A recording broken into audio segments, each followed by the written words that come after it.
Welcome back to The Explainer. Look, let's just dive straight into this, because today we're tackling a major financial milestone, but we're going to do it with absolutely zero hype. We are looking at an enthusiastic, totally realistic system for moving from basically just survival saving straight into true financial momentum. Now, if you've managed to scrape together your first $10,000, you already know it takes incredible discipline. But here's the hard truth. What got you to 10K is not going to get you to 50K. Think about that first $10,000 you saved. It is an incredible shield. It completely protects you from the sudden car repair, a surprise medical bill, or, a sudden dip in hours at work. It literally stops a bad Tuesday from spiraling into a 10-year credit card nightmare. But a shield is not an engine. It doesn't actually move you forward. If it just sits there, inflation quietly eats away at it. Which brings us to our first major hurdle, Section 1, the $10,000 illusion. Hitting this milestone, it feels like an absolutely massive victory. You finally have a concrete footing poured in the dirt. But you have to remember, that's exactly what it is. It's just the footing. It's not the house. And the crucial point here is understanding the psychological trap of this exact number. You open your banking app, you see $10,000, and your brain immediately goes, I did it. I'm safe. I can finally relax. You enter what behavioral finance experts call the illusion of safety. You've been sprinting so hard just to survive, so you finally take a breath, you relax your discipline, and through 100 tiny, unnoticed decisions, you let that hard-earned money slowly evaporate back down to zero. To prevent that from happening, we have to know how to navigate what comes next. Section 2. Surviving the quiet middle. This is hands down the most difficult phase of the wealth ladder. It's that space between $10,000 and $30,000. This is where your motivation totally runs dry. Your discipline is tested, and the sheer excitement of starting your financial journey just completely wears off. We call this habit fatigue. See, when you started at zero, saving $500 literally doubled your wealth, right? Your brain got a massive dopamine hit. But in the quiet middle, say you have 15 grand, and you work a double shift to save another 500, your balance barely moves visually. It just goes to 15,500. To your brain, it kind of feels like a drop in the bucket. That dopamine feedback loop you were relying on, it's totally broken. And let's look at the brutal math of the quiet middle. If you invest $10,000 at a standard 7% return, it generates about $58 a month in passive growth, which is nice, sure, but it's not exactly changing your life. But look at the $50,000 portfolio.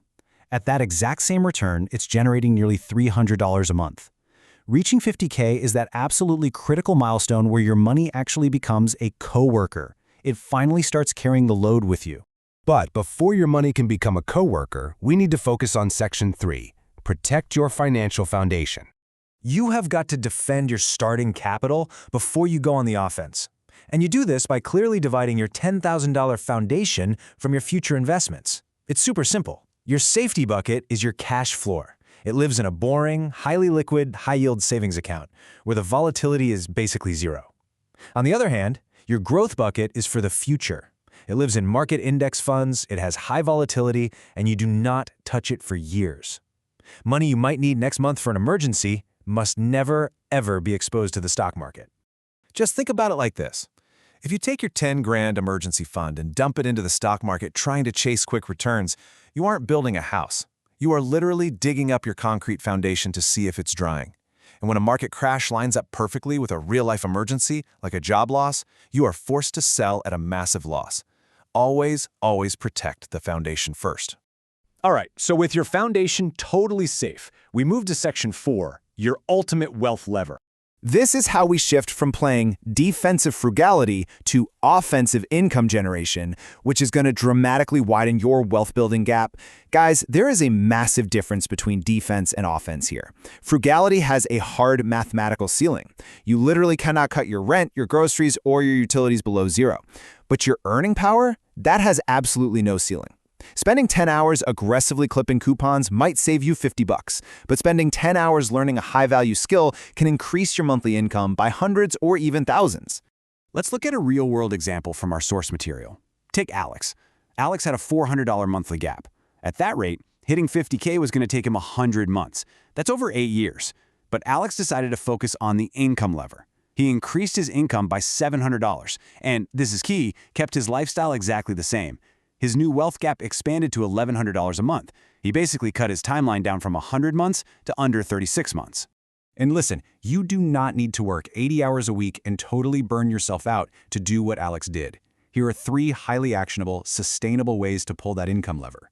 Number 1, negotiate a promotion or a raise at the job you already have. It costs you 0 extra commuting time.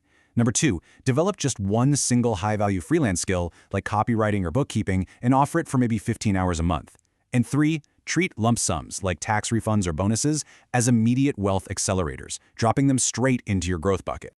But of course, making more money introduces a brand new danger. Section 5, the lifestyle inflation trap. The quietest wealth killer.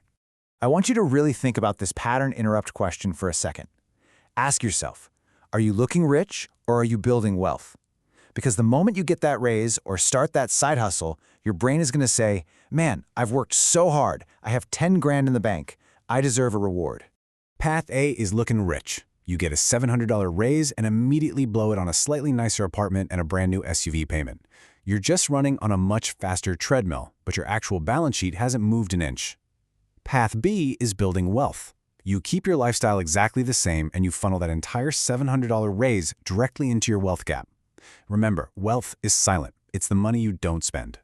Which finally brings us to Section 6, reaching the acceleration phase, where compound interest really wakes up. Just look at the whole journey here. When you combined a protected foundation, a widened income gap, and a super strict rule against lifestyle inflation, you are finally ready to accelerate. You survived the scramble from 0 to 10K, you pushed your way through the psychological dead zone of the quiet middle, you built momentum by widening your income gap, and then right around $50,000, you enter the true oasis. This is the acceleration phase, where compound interest finally wakes up and starts doing the heavy lifting for you. So what is the big takeaway from this explainer? Well, here is your boring, highly reliable system. Automate your savings entirely so you never even have to think about it. Protect your 10K cash floor in a safe, boring account. Focus all your extra energy on that income lever. Reject the lifestyle inflation trap the second you get a raise. And above all else, rely on systemic automation, not emotional motivation. Transitioning to 50K is entirely about replacing your daily willpower with a wealth machine that just runs in the background. I'm going to leave you with this final provocative thought. Your $10,000 foundation is officially poured and it's cured. You've survived the hardest part.